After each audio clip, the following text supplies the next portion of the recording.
Bonjour à toutes et à tous. Merci beaucoup d'être là pour ce sixième webinaire du Résonacre qui va porter sur une thématique très spéciale et un rapport très récent sur la perception des Français au cours des 10 dernières années. Mais avant que je ne commence, quelques mots rapides sur le Résonacre pour celles et ceux d'entre vous qui ne le connaissent pas. Donc, c'est un réseau de recherche en nutrition et cancer qui a presque 23 ans maintenant, qui a toujours été soutenu par l'INCa et INRAE et qui se positionne donc dans trois stratégies, on va dire, en fonction de l'apparition du cancer, avant pour la prévention primaire, pendant pour la prise en charge et la prévention secondaire, et même en prévention tertiaire des cancers et amélioration de la qualité de vie. Des objectifs principaux, bien évidemment, de fédérer et d'encourager la recherche pluridisciplinaire et participative, organiser et participer à des expertises collectives, former les professionnels de santé et bien évidemment informer le grand public.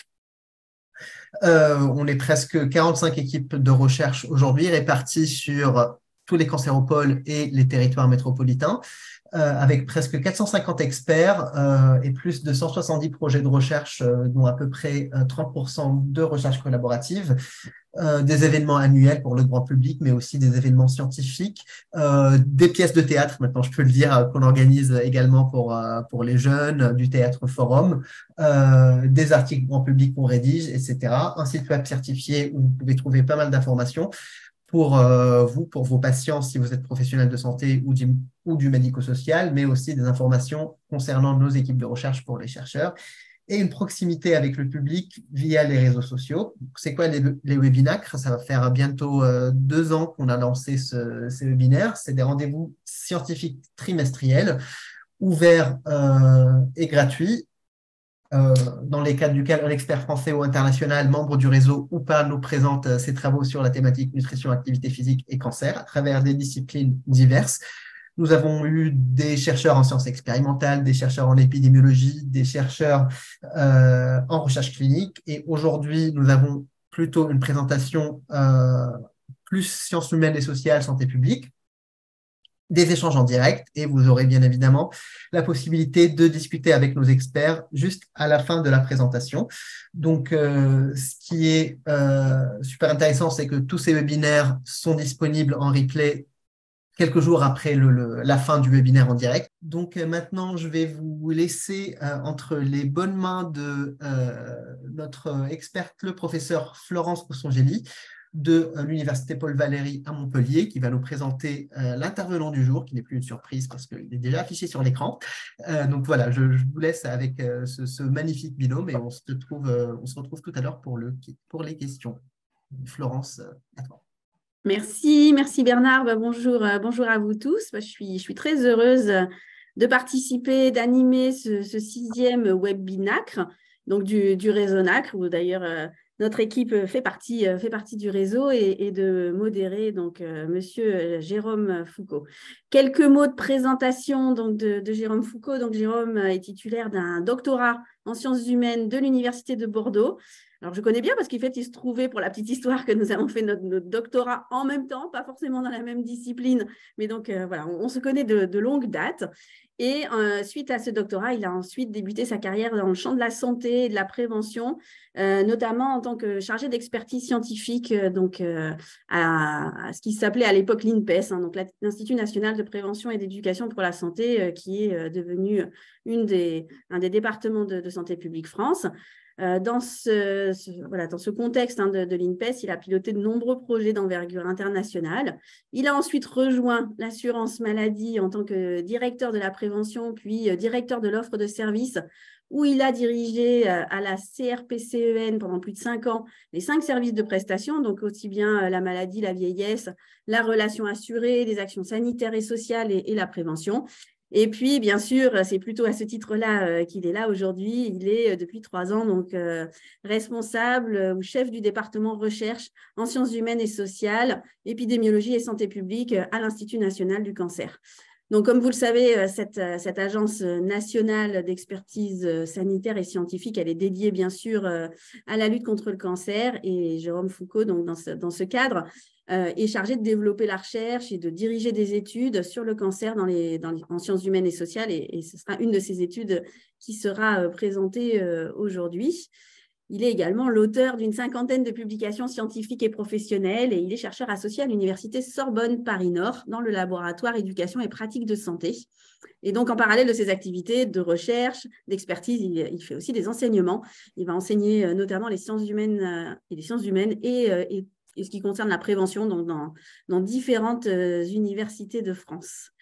Donc voilà, je suis très heureuse de modérer Jérôme Foucault et je lui laisse la parole donc, pour nous présenter un petit peu toutes les représentations que les personnes peuvent avoir autour de la nutrition et cancer. C'est parfait. Est-ce que ça fonctionne au niveau du diaporama? Bon, écoutez, bonjour à tous. Je suis très content d'être là pour ce 6e webinacre avec cette animation de Florence Couchon-Gély. Donc, comme vous le comprenez, voilà, on se connaît depuis très, très longtemps. C'est la première fois qu'on est dans cette configuration. C'est plutôt moi qui ai l'habitude d'inviter Florence et plutôt moi qui ai l'habitude de la modérer. Donc, l'exercice est quand même extrêmement intéressant et très plaisant. Puis, je suis toujours très, très heureux de venir partager avec vous quelques réflexions autour du baromètre cancer. Alors, je crois que j'ai une demi-heure de présentation. Je vais donc aller assez vite. Florence vous en a parlé. L'Institut national du cancer, c'est une agence sanitaire et d'expertise dans le champ du cancer. C'est une agence qui commence maintenant à avoir un certain âge parce qu'elle a été créée en 2004. C'est une agence un peu particulière parce que c'est un groupe d'intérêt public, c'est-à-dire qu'on va rassembler au sein de l'Institut national du cancer l'ensemble des parties prenantes et des acteurs notamment. Et on a la particularité d'avoir, entre guillemets, deux référents, à savoir le ministère de la Santé, mais également le ministère de l'Enseignement supérieur et de la Recherche. Donc, vraiment, cette double balance très importante. Notre objectif, vous l'a dit Florence, c'est vraiment intervenir à tous les temps du cancer et dans tous les aspects, les axes de la lutte contre le cancer. L'INCa a une petite particularité, là encore par rapport aux autres agences, c'est qu'elle a une stratégie qui est définie par la loi et qui a été présentée par le président de la République il y a maintenant un peu plus de 2 ans, en 2021, et qui propose en fait une véritable stratégie très ambitieuse sur ce champ-là, dans lequel la nutrition va occuper une place assez importante. Et autre particularité de l'INCa, on a vraiment à cœur de faire avec et pour les gens. C'est pour ça qu'en fait, on mobilise différents comités, notamment un comité des usagers. Alors, je vous propose d'avancer assez vite sur cette question de l'Institut national du cancer pour nous consacrer un petit peu à cette question de la nutrition, du cancer, des perceptions, et voir un petit peu comment on est arrivé là. Alors, le cancer, pourquoi on a une agence nationale? Parce que c'est tout simplement la première cause de mortalité prématurée en France. Ce n'est pas le cas dans d'autres pays où on a quand même un gros impact des maladies cardiovasculaires. Pendant très longtemps, les maladies cardiovasculaires ont été la première cause de mortalité prématurée, mais depuis quelques années maintenant, même plusieurs décennies, c'est le cancer. Tous les cancers ne sont pas évitables. Néanmoins, 40% des cancers sont évitables et la majorité des cancers, une grosse partie de ces cancers sont notamment dus au mode de vie et aux environnements qui sont peu protecteurs. Alors, le premier facteur de risque, c'est bien sûr le tabac avec environ 20%. Le deuxième, voilà, dans le champ de la nutrition, bien évidemment, c'est l'alcool avec plus de 8%. Et ensuite, on va avoir tous les éléments qui concernent l'alimentation déséquilibrée, le surpoids, avec 5,4% de part attribuable des cancers évitables. Donc, c'est dire si c'est un sujet important pour l'Institut national du cancer. Alors, le lien entre cancer et nutrition, les études ne sont pas nouvelles. Je crois que tous les gens qui sont connectés aujourd'hui, qui s'intéressent à ça, je ne leur apprends rien. Premiers travaux sur un modèle animal, sur des modèles animaux dans les années 1900, première grosse étude épidémiologique en 70, qui va montrer notamment en fait une incidence des cancers colorectaux dans différents pays en fonction des consommations de viande rouge. Donc, cette idée de la consommation de la viande rouge et du lien entre augmentation du facteur de risque de cancer est connue de longue date. C'est sur la base de ces travaux qu'il va y avoir plusieurs propositions de formulation, de recommandations, notamment celle du World Cancer Research Fund, qui va catégoriser les liens entre nutrition et cancer, avec différents niveaux de preuves convaincants, probables, limités ou substantiels. Alors, qu'est-ce que nous dit cette littérature là-dessus? Je viens de vous en parler. Niveau de preuve convaincant ou probable, on va avoir l'alcool, la viande rouge, les charcuteries, les compléments alimentaires à base de bêta-carotène à forte dose. Niveau de preuve convaincant ou probable, donc on va avoir pour des niveaux de réduction les fruits, les légumes, les céréales complètes et les produits laitiers. Niveau de preuve insuffisante, viande blanche, légumes secs. Et puis également certains facteurs émergents sur lesquels des travaux sont en cours, notamment les aliments ultra transformés et qui sont les principaux qui émergent. Alors, on continue. Ce que nous dit la littérature sur le sujet, c'est que finalement, ces comportements protecteurs de santé, leur développement, ça va être influencé par tout un tas de variables. Alors, bien évidemment, les environnements protecteurs sont des facteurs très, très importants. C'est-à-dire, ce que je veux dire ici, c'est que tout n'est pas uniquement de la responsabilité de l'individu. Tout ne relève pas que du comportement. Par exemple, souvent, on me dit le tabagisme, c'est bel et bien un comportement individuel. C'est un peu plus compliqué que ça. C'est-à-dire que vous avez des grosses pressions, des gros lobbies pour cibler des jeunes dont l'environnement social fait que parfois, ça va être plutôt en fait un comportement qui va être induit socialement et après qui va devenir une addiction. Donc, ce n'est pas forcément ce qu'on pourrait appeler un comportement totalement individuel. Voilà, sur l'alimentation, c'est peut-être un petit peu différent. Tout ça pour vous dire quoi? Tout ça pour vous dire que dans le champ des comportements, un des facteurs qui est relativement important, on va en avoir plusieurs, c'est les niveaux de connaissances, c'est les milieux socio-économiques, c'est l'attitude des individus, c'est l'environnement dans lequel les personnes évoluent. Mais on sait que cette perception, c'est-à-dire le fait d'avoir une idée sur les choses, va avoir un impact relativement important.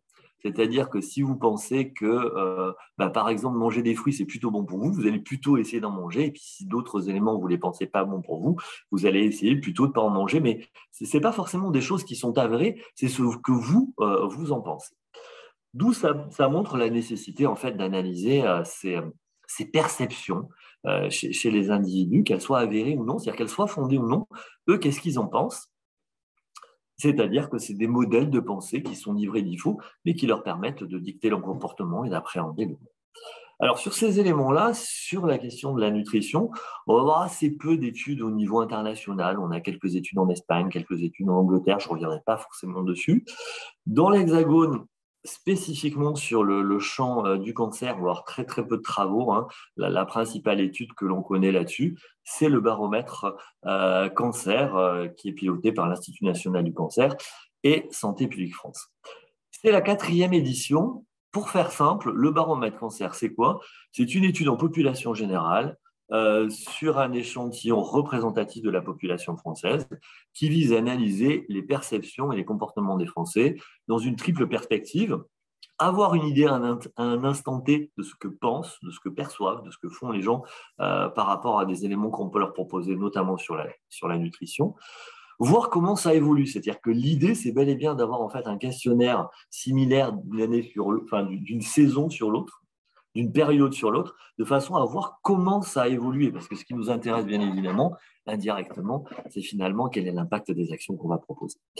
Donc cette analyse des évolutions est extrêmement importante et puis bien sûr documenter la question des inégalités, c'est-à-dire c'est quoi les différences interindividuelles qu'il peut y avoir? Est-ce que j'ai une différence entre les hommes et les femmes? Est-ce qu'il y a des différences entre les personnes qui ont des hauts niveaux d'études et les bas niveaux d'études? C'est pas anodin, je vous parle des niveaux d'études, vous allez voir dans quelques secondes.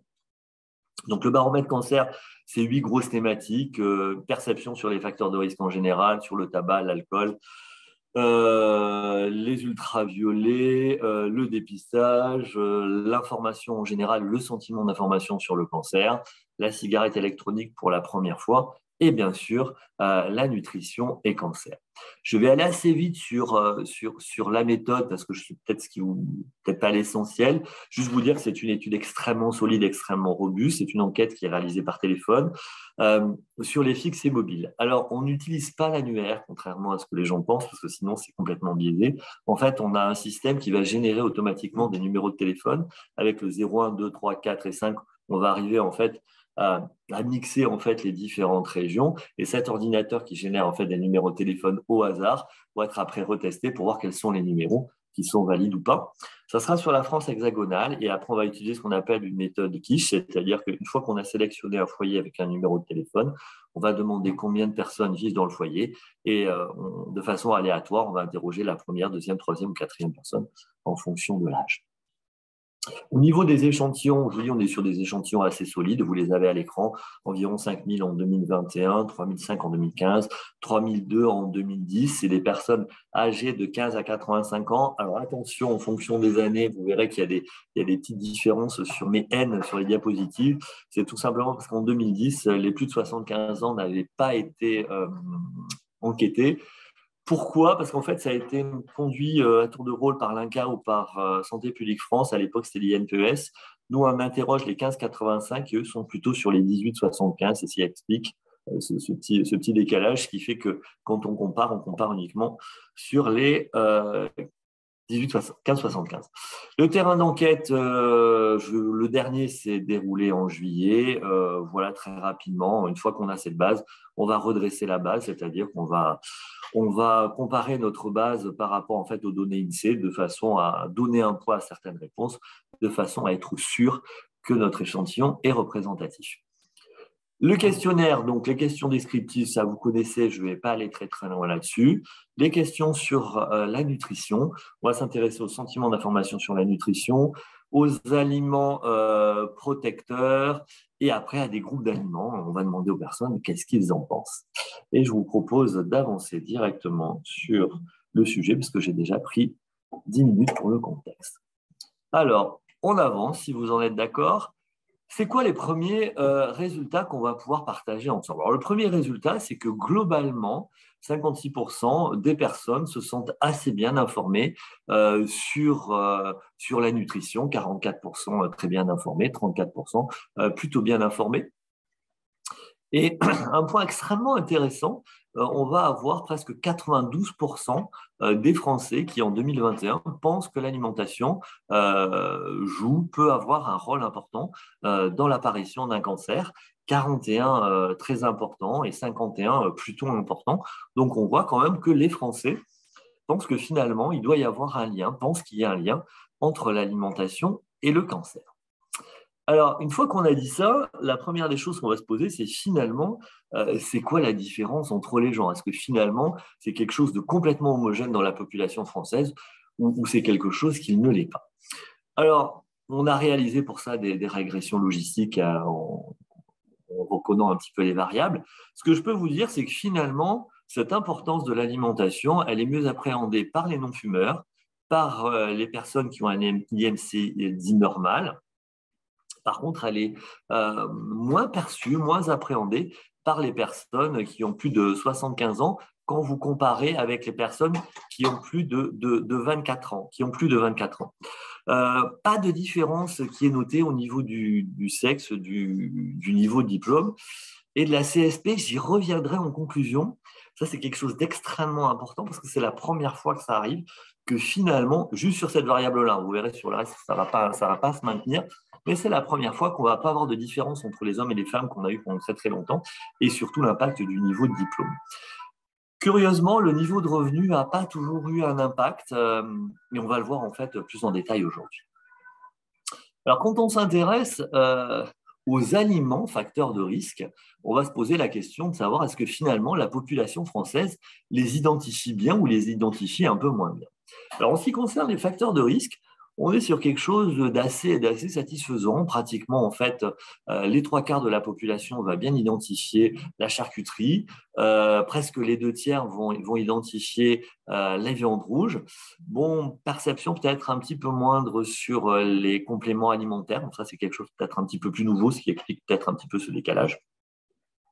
Et l'autre point qui est extrêmement que l'on peut noter, c'est que finalement, les aliments protecteurs sont moins perçus. Alors, on a les fruits et les légumes, 62%, pas très très loin des 2 tiers, ça c'est assez intéressant.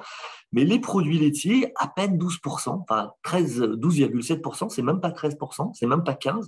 Donc ça, c'est extrêmement étonnant parce que c'est quelque chose qui est quand même un peu plus connu. Et les féculents complets, donc là, on est à peine à un peu plus d'1 tiers de la population française qui va les repérer. Donc un premier constat qu'on a ici, les Français repèrent mieux les produits facteurs de risque que les produits protecteurs. Peut-être qu'ici, on a un premier résultat qui apparaît et qu'on pourrait questionner, qui serait de se dire peut-être que la communication sur le risque est peut-être plus importante que celle qu'on va avoir sur les éléments protecteurs. C'est-à-dire qu'on insisterait davantage sur ce qu'il ne faut pas faire plutôt que ce qu'il faut faire.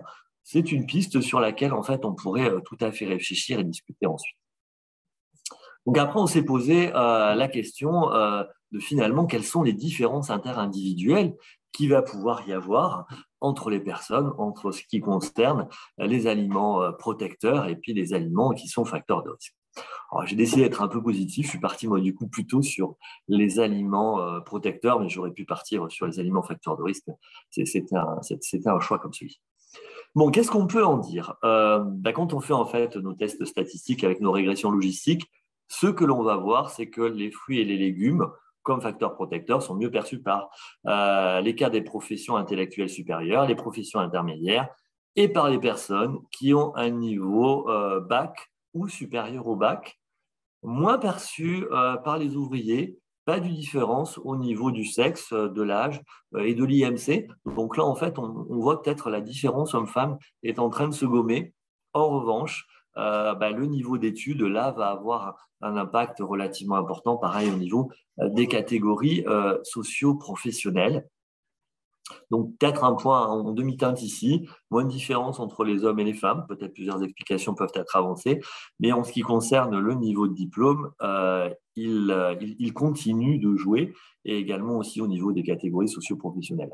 Alors, la question que vous allez peut-être vous poser, j'y réponds tout de suite, quid du niveau de revenu? Pourquoi on n'a pas mis le niveau de revenu dans le modèle de régression logistique? Tout simplement parce que quand on a testé la variable avec des tests préliminaires pour lesquels je vais vous épargner les détails statistiques, en fait, cette variable, elle ne fonctionnait pas. C'est-à-dire qu'on n'a pas mis les variables au hasard, on a réalisé des tests préalables pour pouvoir en fait introduire nos variables et surtout par rapport à nos hypothèses, le lien entre le niveau de revenu aussi joué, c'est-à-dire cette idée du gradient social, mais ça ne fonctionne pas ici et c'est pour ça qu'il ne sera sur aucun des modèles.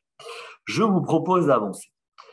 Les féculents. Donc là, on avait vu les féculents, on n'était pas sur des très, très gros niveaux de perception. On va s'apercevoir que c'est mieux perçu par les femmes, mieux perçu par les personnes encore qui ont le bac et un niveau supérieur au bac, moins perçu par les 25-34 ans, comparé, je crois, aux 18-24, si mes souvenirs sont bons, les ouvriers, les fumeurs, et les personnes qui ont un IMC. Donc là, voilà, on s'apercevrait, on pourrait faire l'hypothèse que finalement, les personnes qui développent moins favorablement des comportements protecteurs de santé en général, c'est-à-dire notamment les fumeurs, du coup, sont peut-être moins enclins à les percevoir. Et après, on retrouve encore le niveau d'études et le niveau des ouvriers.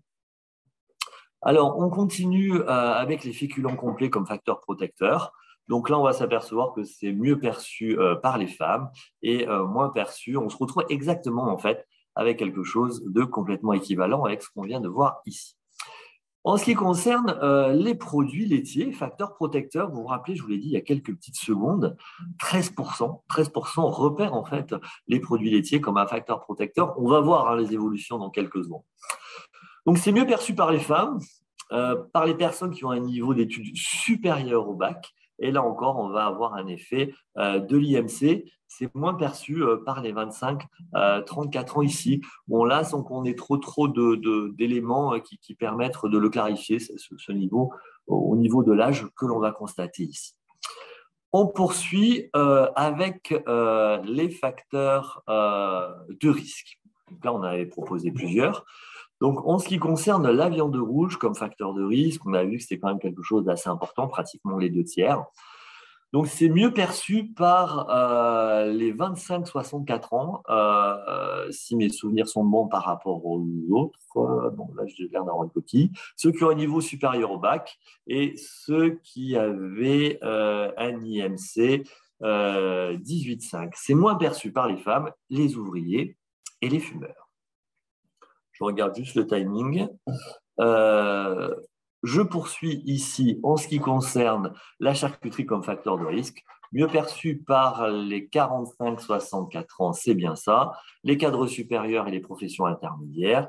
Les personnes qui ont un bac qui est supérieur au bac. Là encore, on va avoir un impact de l'IMC. Mais j'ai une petite coquille dans ma diapo. Et par les fumeurs. Donc ça, il faudra que je la corrige avant de vous la faire parvenir. En ce qui concerne les légumes secs comme facteur protecteur, c'est mieux perçu par les professions intermédiaires, les personnes qui ont le bac et niveau supérieur au bac, moins perçu par les femmes, les 75 ans et plus, et les fumeurs. Là, on ne va pas avoir du rôle de l'IMC. Et on poursuit ici avec les éléments ultra transformés comme facteur de risque. Alors, sur les éléments ultra transformés, on commence à avoir une littérature qui se développe. On a des éléments qui commencent à se diffuser. C'est une source quand même d'interrogation, c'est une source aussi de discussion. Qu'est-ce qu'on va constater? Mieux perçu par les 55-64 ans par rapport aux 18-24. Les professions intermédiaires, là encore, vont avoir, il va y avoir en fait une différence qui va apparaître. En miroir, les ouvriers, eux, vont moins le percevoir. Encore cet effet du niveau d'études, encore cet effet du niveau bac et supérieur au bac, et encore un effet au niveau de l'IMC. Donc voilà en fait ce premier panorama, cette première partie sur la question des aliments protecteurs, des aliments facteurs de risque, de la perception que peuvent en avoir la population française et des différences interindividuelles qu'on va avoir.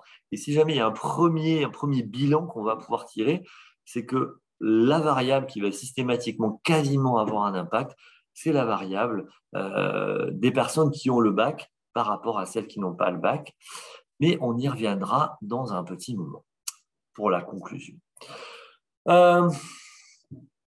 Quid de la perception, quid de l'évolution de la perception au sein de la population française quant à l'importance de l'alimentation dans la survenue d'un cancer, ou en d'autres termes, est-ce que finalement ça évolue favorablement ou est-ce que ça évolue défavorablement?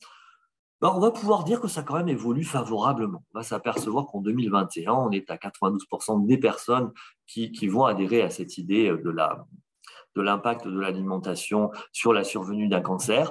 Aux alentours de 90 en 2015, donc vous voyez, on a grappillé quelques points et on a plusieurs points d'écart entre 2010 et 2021. Si vous regardez donc le graphique, on va s'apercevoir que le plutôt important, bien sûr, reste majoritaire par rapport en fait au très important. Le pas du tout important est plutôt en fait en train de descendre et le plutôt pas important commence à descendre aussi.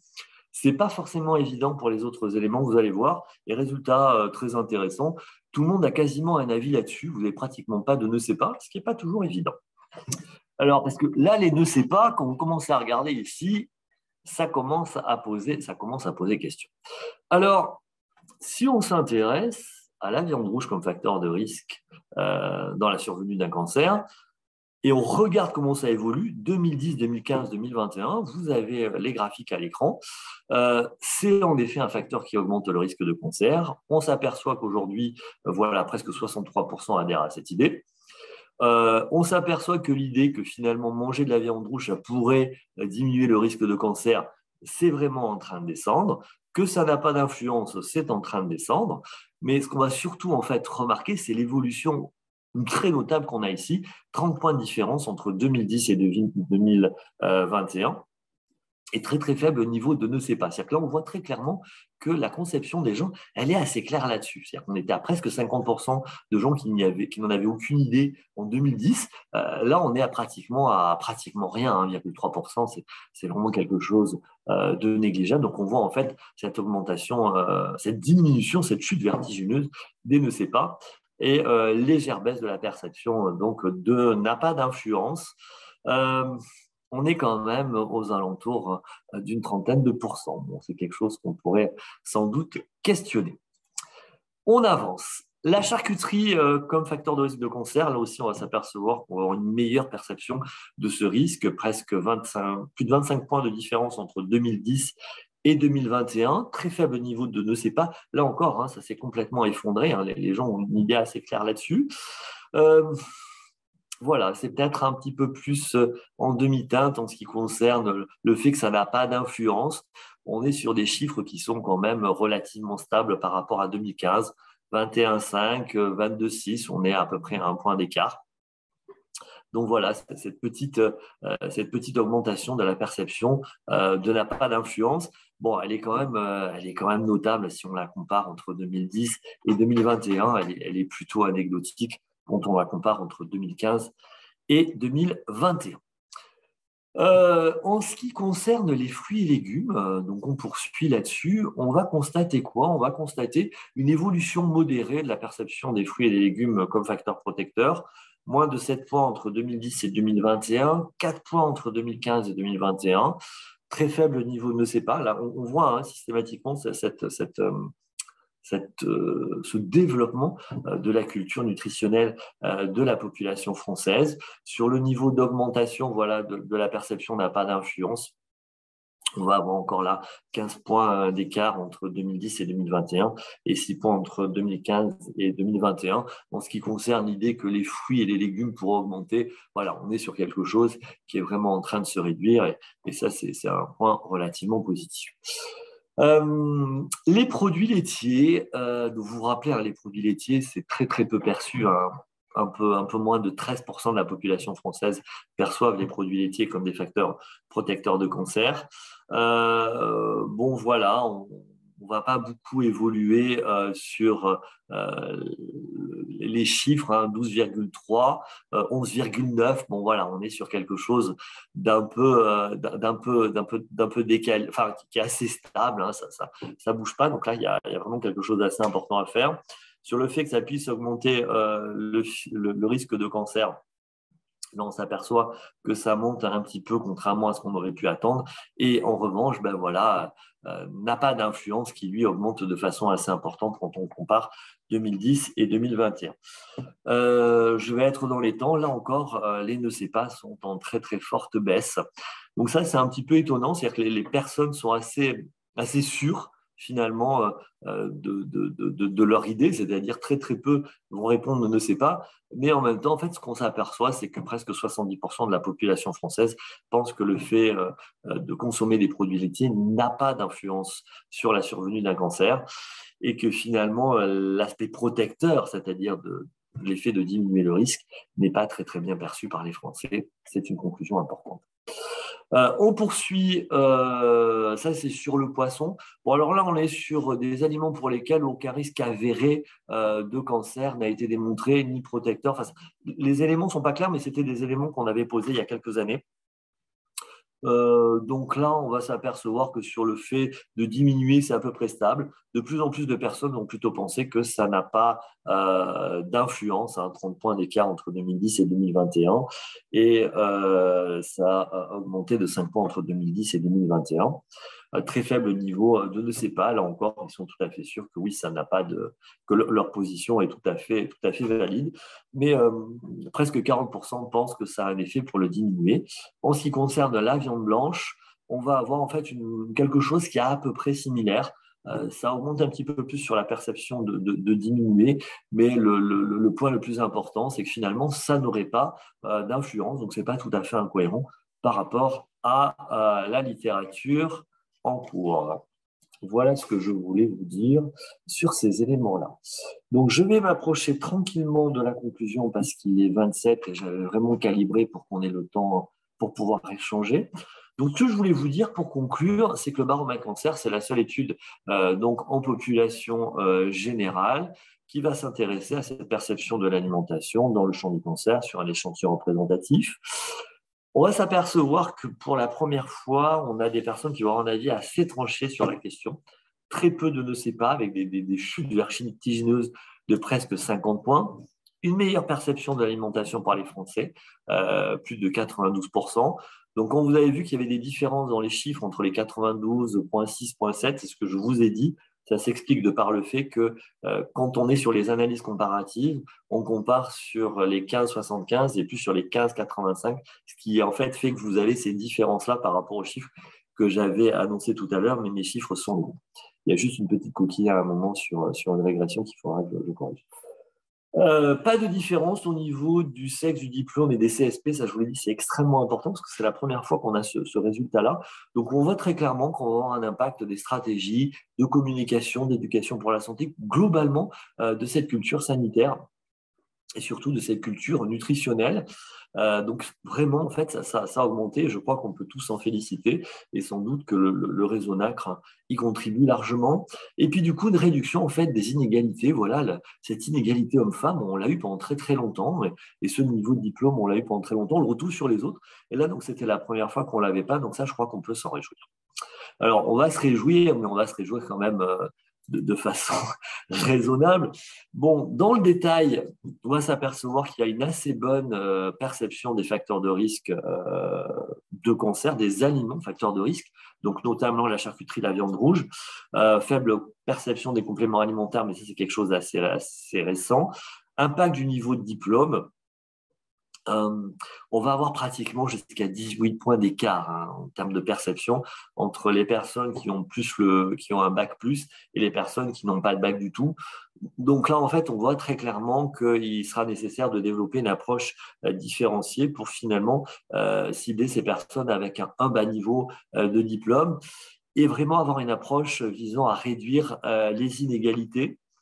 Peut-être une vraie question de littératie, c'est-à-dire finalement cette communication, ces approches, elles s'adressent à quel type de population? Est-ce que finalement, ce n'est pas une population privilégiée que l'on cible? On avait déjà eu ces questionnements-là avec le PNNS qui avait tendance en fait à développer la santé des personnes qui étaient déjà en bonne santé, c'est-à-dire celles qui étaient le plus à même d'appréhender ces éléments-là. Toujours dans le détail, moins de bonne perception des facteurs protecteurs, ça je vous l'ai dit tout à l'heure, c'est quelque chose sur lequel on peut vraiment se questionner. Sur les fruits et les légumes, on est aux 2/3. Les féculents complets, bon voilà, je crois qu'on peut vraiment améliorer sur l'impact protecteur de ces éléments-là. 13% pour les produits laitiers, là indiscutablement, des progrès sont à faire. Là encore, l'importance du niveau de diplôme, ça je vous dis, c'est vraiment une constante. Et là encore, jusqu'à 23 points d'écart entre les hauts niveaux de diplôme et les bas niveaux de diplôme. Une vraie question d'inégalité, une vraie question d'approche différenciée, une vraie question sans doute aussi de littératie. J'y reviendrai pas. Quelque chose dont j'aurais pu vous parler, dont je ne vous ai pas parlé, sur les autres années, on s'était intéressé aux idées fausses autour de la nutrition. Cette année, pour différentes raisons, sur l'enquête de 2021, on n'a pas pu le faire, ce qui est sans doute quelque chose de très dommage parce que ça donne des éléments extrêmement intéressants. J'en partage avec vous quelques-uns sur l'alcool. Il faut quand même que vous sachiez, parce que ça c'est assez proche de nos sujets, qu'il y a encore un quart de la population française qui pense que le vin est un facteur protecteur du cancer et que c'est mieux de boire un peu de vin tous les jours que pas du tout. C'est bien sûr complètement faux. Donc on voit encore le poids de certains lobbies là-dessus et on voit encore comment en fait nos concitoyens peuvent être induits peut-être dans des idées qui ne sont pas tout à fait protectrices pour elles. Et là encore, en fait, on va s'apercevoir qu'il va y avoir un impact du niveau d'études, un peu du niveau de salaire, notamment sur certaines de ces croyances, notamment sur les perceptions de l'alcool, qu'on va surtout renvoyer du côté des accidents de la route, ou finalement qui peuvent avoir un impact quand c'est de façon excessive et qui finalement n'ont pas cette idée de la perception de l'alcool comme étant un facteur de risque dès le premier verre. Ça, on pourra peut-être y revenir. C'est le moment pour moi de vous remercier. J'ai dû dépasser d'1 minute et vous dire que la totalité des éléments du baromètre cancer sont disponibles sur l'adresse que vous voyez. Mon diaporama sera à votre disposition. J'ai juste une petite coquille à corriger et je vous le donne. J'ai terminé, Florence. Florence, tu veux plus me parler? Oui. J'arrête le partage. Merci Jérôme. Il faudrait qu'on me remette ma caméra, alors sinon c'est moi qui le fais. Je Voilà, donc pour la phase de questions, pendant que Florence est en train de régler ses problèmes techniques, vous dire qu'en fait, on pourra tous répondre à ce travail-là. Vous avez vu, c'était un travail collectif. Bernard Srour nous avait beaucoup aidé, bien évidemment. Florence est une experte du sujet aussi, hein, plutôt en fait du côté chez des jeunes, avec très très beaux travaux en recherche interventionnelle. Donc voilà, les réponses, enfin les questions, c'est pour tous les trois, c'est pas que moi, parce que c'était vraiment un travail collectif. J'ai meublé tout ce que j'ai pu, Florence, je te Non, remercie. c'est parfait. Merci, Jérôme. Merci pour cette présentation très intéressante. C'est vraiment, oui, c'est vraiment très important pour nous. Tu le dis, hein, si on fait de la recherche interventionnelle, on a besoin de savoir qu'est-ce que pensent les gens et de voir aussi l'évolution avec ce baromètre cancer depuis plus de 10 ans. Moi, je pense que c'est vraiment fondamental. Alors, il y a pas mal de questions déjà qui sont remontées dans l'espace. Donc, vous pouvez encore en poser, hein, bien sûr, dans l'espace questions-réponses. Alors, je ne vais peut-être pas pouvoir toutes les reprendre, mais en tout cas, quelques-unes. Alors, il y a une première question qui est arrivée, quelqu'un qui aimerait savoir sur effectivement le rôle protecteur par rapport aux produits laitiers. C'est par rapport à quel cancer en particulier? Est-ce que ça, tu peux nous donner des Alors ça, je exemples? vais peut-être laisser Bernard répondre parce qu'il est plus expert que moi. Moi, je suis plutôt en fait expert du côté des perceptions. Je ne sais pas si Bernard, tu peux nous aider là-dessus, parce que c'était plutôt ta partie. Je crois Oui, qu'il y avait du colorectal, si mes souvenirs sont bons, mais tu seras plus à même que moi. bien volontiers, exactement. Les niveaux de preuve les plus solides dont on dispose pour les produits laitiers concernent la diminution du risque du cancer colorectal. Donc là, bien évidemment, on parle d'une consommation qui est dans les alentours des recommandations françaises, donc 2 produits laitiers par jour. La consommation de 2 produits laitiers par jour, on sait que ça contribue à diminuer le risque de cancer colorectal. Et j'en profite juste pour répondre à une question qui a suivi sur le cancer de la prostate. Oui, justement, il y a eu des petits niveaux de preuves suggérés, donc moins forts que ce qu'on a pour le cancer colorectal, pour le cancer de la prostate. Mais justement, ça concernait des niveaux de consommation très élevés de produits laitiers qui sont très loin, en guillemets, des niveaux moyens de consommation de produits laitiers en population française. Et c'est d'ailleurs l'une des raisons pour lesquelles la recommandation pour la consommation de produits laitiers a été revue légèrement à la baisse entre le précédent PNNS et le PNNF actuel. Et la petite note, on parle bien évidemment des adultes et pas des populations âgées et des adolescents et des enfants, chez qui la recommandation est toujours de consommer 3 produits 3 laitiers. produits laitiers par jour. Alors, Oui. sur le cancer de la prostate, ça reste le gros sujet. Quels sont les facteurs de risque de cancer de la prostate? Le premier facteur qui est vraiment avéré, c'est la question de l'âge. Sur les autres, voilà, il y a encore beaucoup de travaux à conduire. C'est un cancer très prévalent. Madame Cousson-Gély. Oui, il y a une question. Merci. Merci beaucoup pour cette réponse. Il y a une question sur les aliments transformés. C'est comment dans le baromètre, quelle question vous avez posée en fait aux gens sur les aliments transformés? Parce que c'est pas évidemment si simple que ça. Alors, il y a les transformés, les ultra transformés, etc. Alors ça, c'est un vrai sujet. En fait, je suis assez, je suis assez étonné qu'on ait cette question parce que je vous cache pas qu'elle a été posée, reposée, reposée. C'est peut-être la question sur laquelle on a posé, on a pris le plus de temps. Je vais pas vous dire de bêtises, je vais juste vous attraper la question très exactement telle qu'elle est posée dans le baromètre cancer parce que j'ai le baromètre cancer juste à côté de moi.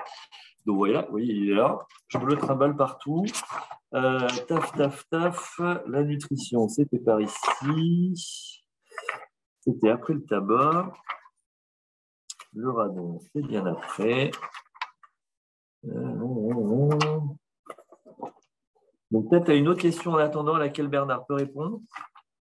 Après, oui, il y a une question, je ne sais pas si j'aurais une question, en fait, c'est la question sur le fait que les personnes perçoivent mal aussi le rôle protecteur des produits laitiers, sur le fait qu'il y a aussi, il y a beaucoup de choses qui sont dites sur les produits laitiers, notamment l'intolérance au lactose.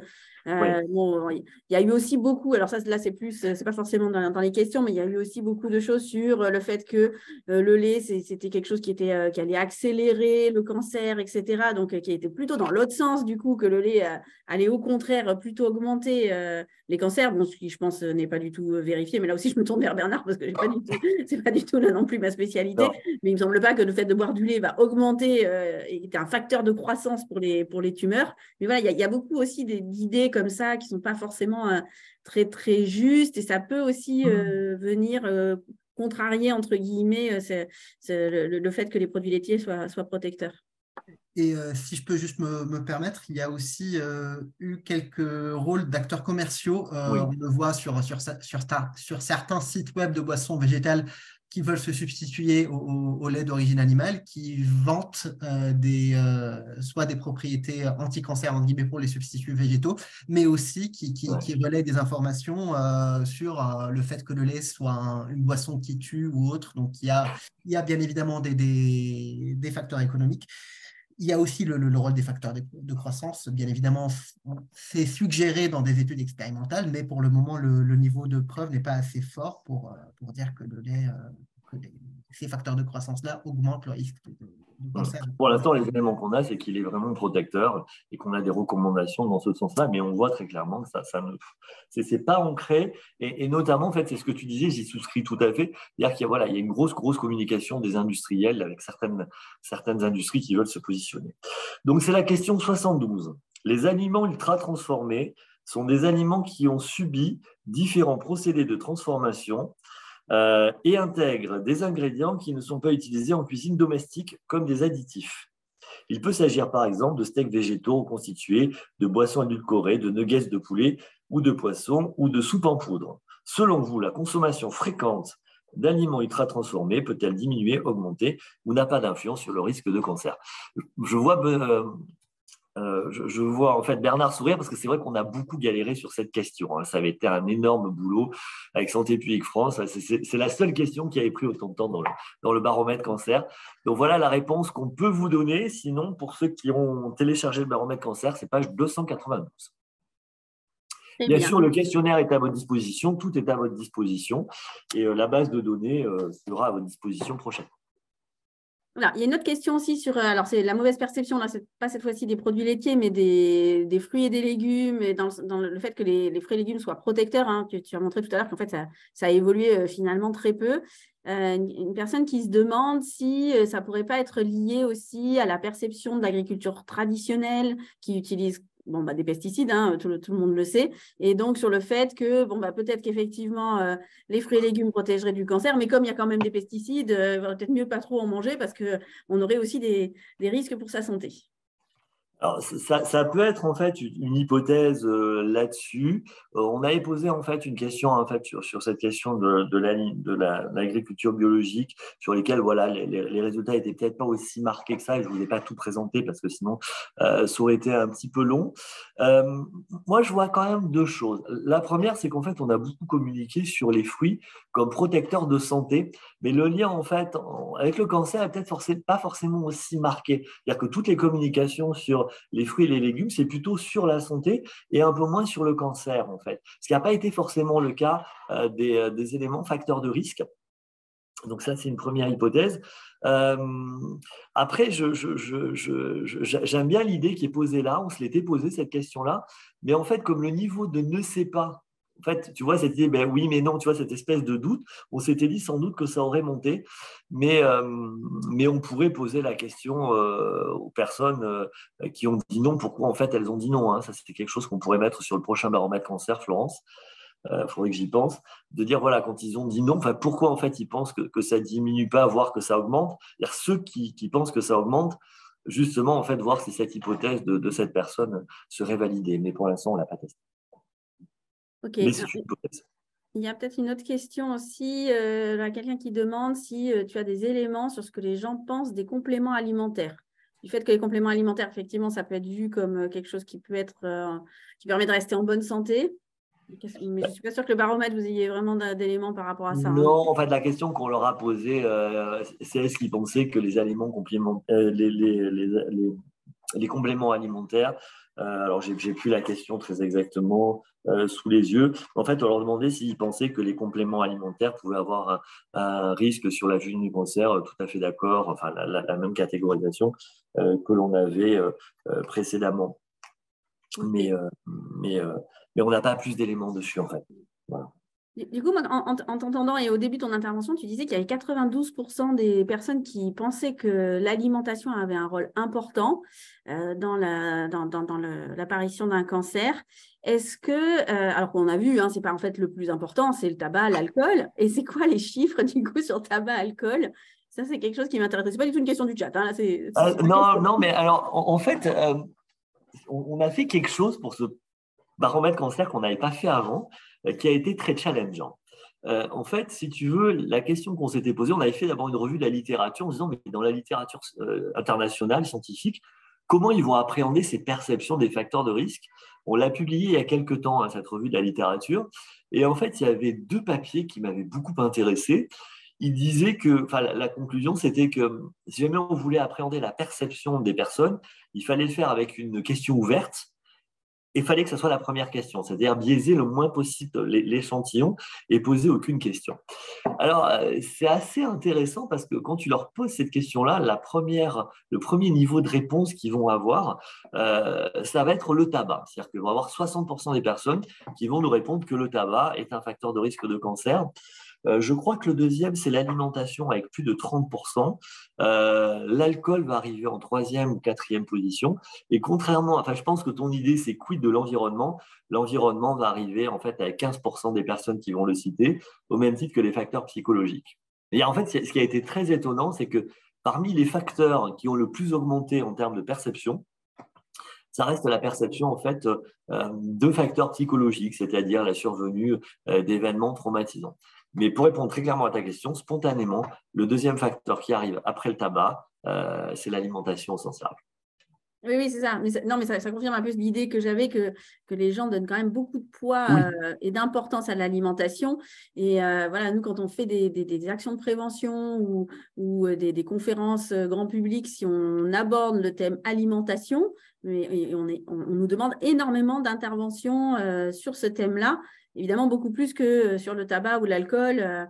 Voilà, et tu l'as montré d'ailleurs dans ce que pensent les gens. Je pense que l'alcool, c'est surtout lié à des comportements oui, à risque de type d'avoir des accidents ou autres. Et peut-être que l'alimentation, il y a peut-être une part, alors là je vais faire ma psychologue, mais d'attribution causale externe, quoi. C'est-à-dire qu'effectivement, le cancer, c'est ce que je mange, c'est ce que je respire, c'est tous les événements stressants qui me sont arrivés. Et puis bon, je bois, je fume, c'est sûr qu'on a une part beaucoup plus individuelle, quoi, en fait. Alors, l'autre point aussi qu'on peut mettre en perspective par rapport à ce que tu dis, sans faire de la psychologie de comptoir, mais quand tu vois en fait tous ces facteurs de risque, quand tu vois tout cet impact environnemental, psychologique, quand tu vois tous ces facteurs de risque qu'il y a, du coup, pourquoi est-ce que tu devrais faire des efforts pour arrêter de fumer et manger sainement quand tu vois tout ce qu'il y a autour, quand tu vois, en même temps, si tu veux, qu'on va faire progresser cette connaissance-là. Il y a aussi peut-être aussi cette question en fait de surinformation. Ça, c'est des travaux qui avaient été réalisés notamment par Julien Mancini dans le sud-est de la France avec une échelle d'Overload Information.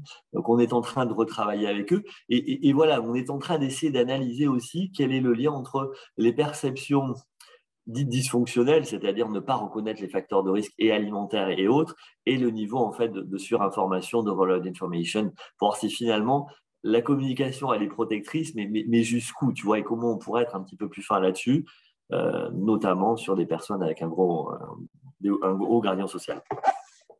Alors peut-être une petite dernière question, puis je vais laisser après la parole à Bernard pour clôturer ce webinaire. J'ai bien aimé quand tu dis finalement, il ne faudrait peut-être pas trop aller sur les facteurs de risque, puisque finalement, ils sont bien connus, et puis peut-être faire des actions de prévention, ou en tout cas insister un petit peu plus sur ce qu'il faut faire et les facteurs protecteurs. Et voilà, j'aimerais bien savoir ce que tu en penses. Mais, moi, en fait, je trouve que ça, c'est… Dans mes convictions, parce que j'ai travaillé pendant très très longtemps en fait dans des approches avec des patients, c'est qu'on se centre souvent sur ce qui ne va pas. Tu vois, c'est sur ce qui ne fonctionne pas, sur ce qu'il ne faut pas faire, sur ce qui n'est pas bien. Et souvent, en fait, les gens, ils font pas mal de choses qui sont plutôt bien. Donc, pourquoi on ne partirait pas de ce qui est plutôt bien? Pourquoi on ne partirait pas de ce qui est protecteur? Et tu vois, on fait exactement la même chose pour l'environnement. C'est-à-dire qu'en fait, l'environnement, au sens large du terme, il est aussi bien un facteur protecteur que comme facteur de risque, mais il est surtout en fait désigné comme facteur de risque, tu vois. Et là, on a à peu près la même idée, c'est-à-dire qu'en fait, on va s'intéresser aux facteurs de risque, mais finalement, qu'est-ce que je peux faire, tu vois, pour me protéger? Comment en fait je peux aller un petit peu plus loin sur si on peut faire plein de choses pour pouvoir s'en protéger et avoir en fait une bonne balance bénéfice-risque. Alors, je crois que ça reste quand même quelque chose, c'est très très ancré dans notre culture, s'intéresser à ce qui ne va pas. Et je pense qu'il faudrait vraiment qu'on ait des changements de posture. Mais c'est personnel et ce n'est pas l'INCa qui parle. Donc, si le président n'est pas d'accord, je retire mon propos. Non, mais je pense qu'effectivement, on est sur oui, ce qu'on appelle aussi de la psychologie positive. On va faire du renforcement positif. Ça marche évidemment beaucoup mieux. Mais tu as raison de dire que notre système éducatif est plutôt sur voir tout ce qui ne va pas que plutôt renforcer ce qui va bien. Bon, je pense qu'on arrive au terme de ce webinaire. Je laisse la parole à Bernard.